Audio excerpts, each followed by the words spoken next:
Hello everyone, let us start with highway design. So in highway design हम दोनों types of payment, flexible payment and rigid payment की design parameters and what are the different methods which is used for designing purposes दोनों पढ़ेंगे. तो very broadly हम लोगों ने जब highway material start किया था तो हमने flexible payment और rigid payment को classify किया था on the basis of the material which is used for surface course. तो हमने कहा था कि फ्लेक्सिबल पेमेंट आपका वो होता है जिसमें जो आपका सरफेस कोर्स है वो बिटुमिनस मटेरियल से बना हो, एंड रिजिड पेमेंट आपका वो होता है जो आपका सरफेस कोर्स जिसमें आपका सीमेंट कंक्रीट या आरसीसी मटेरियल का हो, आरसीसी का बना हो. तो हम और differences let us see flexible pavement and rigid pavement के केस में. तो the major difference between flexible and rigid pavement is the mechanism of load transfer. हम लोड ट्रांसफ़र की बात करें तो in case of flexible pavement जो आपके पॉइंट ऑफ कॉन्टैक्ट्स होते हैं because of the aggregate which are interlocked and the bitumen which is used for cohesion of those aggregate, तो उससे grain to grain load transfer होता है. As you can see in this diagram, grain to grain load transfer होके it is transfer to subgrade. Okay, and in case of rigid pavement slab action होता है. हम rigid pavement को basically consider कर सकते हैं एक elastic slab which is resting on another elastic foundation. तो जो स्लैब होगा वो आपका layer to layer load transfer होगा. यहाँ पे आपका you can see from this diagram there is layer to layer, that is whatever wheel load that is acting on the slab, it is transferred to the next layer. Okay, initial cost low होती है in case of flexible pavement, initial cost is high. Joints are not required, हम joints की बात करेंगे बाद में. There are certain joints which are required in case of rigid pavements because हम वहाँ पे स्लैब बना रहे हैं. तो हमें स्लैब्स के बीच में because to compensate for the temperature variations which are producing some stresses there, तो हमें वहाँ पे जॉइंट्स प्रोवाइड करने पड़ते हैं. कॉन्ट्रैक्शन जॉइंट होता है, कंस्ट्रक्शन जॉइंट होता है, एक्सपेंशन जॉइंट होता है. तो हम different types of joints provide करते हैं. Durability of course flexible pavement की लो होती है, रिजिड पेमेंट की हाई होती है.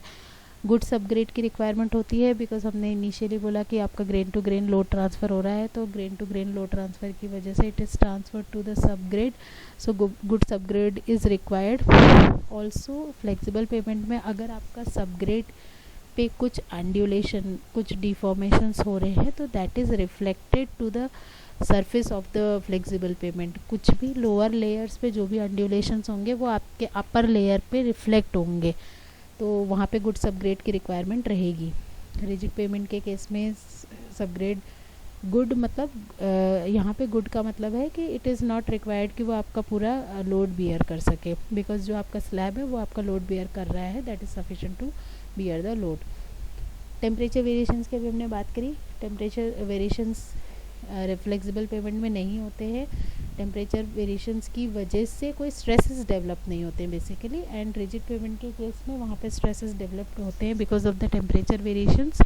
सीजनल वेरिएशंस हो सकते हैं, डेली वेरिएशन हो सकते हैं. सीजनल मीन्स आपकी विंटर्स है, आपके समर्स है, एंड डेली वेरिएशन है कि डे टाइम में टेम्परेचर ज़्यादा रहता है as compare to night time. तो there are certain stresses which are generated. Life span of course flexible pavement की कम है, लाइफ स्पैन आपके रिजिड पेमेंट की ज़्यादा है. वंस आपका पेमेंट बन जाता है तो मेंटेनेंस कॉस्ट बहुत ज़्यादा है in case of flexible payment, but repairing is easy because हम वहाँ पे पैचिंग वगैरह कर सकते हैं. But in case of rigid payment maintenance cost वैसे तो लो ही है, बहुत ज़्यादा मेंटेनेंस की इसको रिक्वायरमेंट नहीं होती है, बट मेंटेनेंस की अगर ज़रूरत पड़ती है तो रिपेयरिंग इतना ईजी नहीं होता because concrete is used. There are अगर आप वहाँ पे पैचिंग करना चाहोगे तो वो आप पैचिंग नहीं कर सकते हो बिकॉज कोल्ड जॉइंट्स वहाँ पे प्रेजेंट होंगे, तो that concrete will always tend to rip off the surface.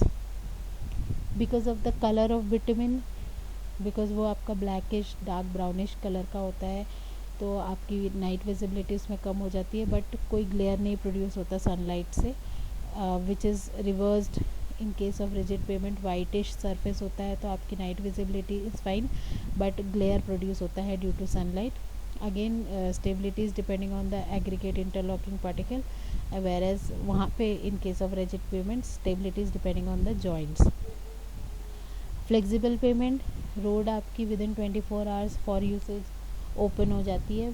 Rigid pavements में कंक्रीट मटेरियल यूज़ कर रहे हो तो it is required to cure that concrete at least for 14 days, so you cannot open the road for 14 days. And in case of flexible payment, जो भी deformation heavier wheel loads की वजह से हो रहे हैं, some extent it is recoverable. हम flexible pavement में कह सकते हैं कि it is showing some self healing properties, it can recover some amount of deformations. Whereas rigid pavements में आपकी जो भी डिफॉर्मेशंस प्रोड्यूस होंगी due to heavier wheel loads, वो आपकी परमानेंट डिफॉर्मेशंस होंगी. सेटलमेंट्स वहाँ पे परमानेंट होते हैं, that can not be recovered. Now we will start with the designing approach which is used for flexible and rigid pavements. And हम सबसे पहले फ्लेक्सिबल पेमेंट्स की बात करेंगे. यहाँ पे हम सबसे पहले जो पैरामीटर कंसिडर कर रहे हैं वो ट्रैफिक एंड लोडिंग कंसिडर कर रहे हैं. मतलब किस तरह का ट्रैफिक और किस तरह का लोड आपका पेमेंट पे एक्ट कर रहा है, जिसके बेसिस पे आपको पेमेंट की डिफरेंट लेयर्स की थिकनेस को डिसाइड करना है. यहाँ पे डिज़ाइनिंग का मतलब, डिज़ाइनिंग ऑफ पेमेंट्स का मतलब है, हम एक ज्योमेट्रिक डिज़ाइन पढ़ चुके हैं जिसमें हमने सारे ज्योमेट्रिक फीचर्स कंसिडर कर लिए थे. नाउ हम पेमेंट के different layers, that is subgrade, subbase, base course, surface course की कितनी थिकनेस होनी चाहिए depending on the properties of the material which are used, depending on the type of loading, depending on the type of traffic which is going to travel on that particular road. तो हम उसकी thickness की बात कर रहे हैं basically. तो इसमें हमारा सबसे पहले ट्रैफिक एंड लोडिंग आती है, जिसमें हम 3 डिफरेंट अप्रोच यूज़ करते हैं. फिक्स ट्रैफिक का मतलब है हम हैवीएस्ट व्हील लोड कंसिडर कर लेते हैं, बट हाउ मेनी टाइम्स वो आपका रिपीट हो रहा है ऑन दैट पर्टिकुलर पेमेंट, हम उसको कंसिडर नहीं कर रहे हैं. मतलब number of repetitions are not considered. So this is very old method, we are not using this nowadays. Second is fixed vehicle. Fixed vehicle मतलब हमने व्हीकल को फिक्स कर दिया है, मीन्स हमने कोई स्टैंडर्ड एक्सल लोड को fix कर दिया है, and we are considering how many times that axle load is going to repeat itself on that particular pavement, and thickness is decided on that basis. This is again very old approach. So we consider variable traffic and variable vehicle. हम wheel load भी variable कर रहे हैं, और number of times that standard wheel load और axle load is going to repeat itself, it is again varied. They all are converted into a single standard parameter, वो हम अभी आगे देखेंगे. And then the thickness of the different layers of the flexible payment is decided.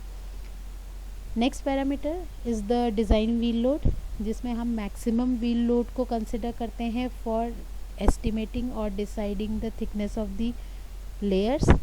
Contact pressure is required to estimate the quality of the surface.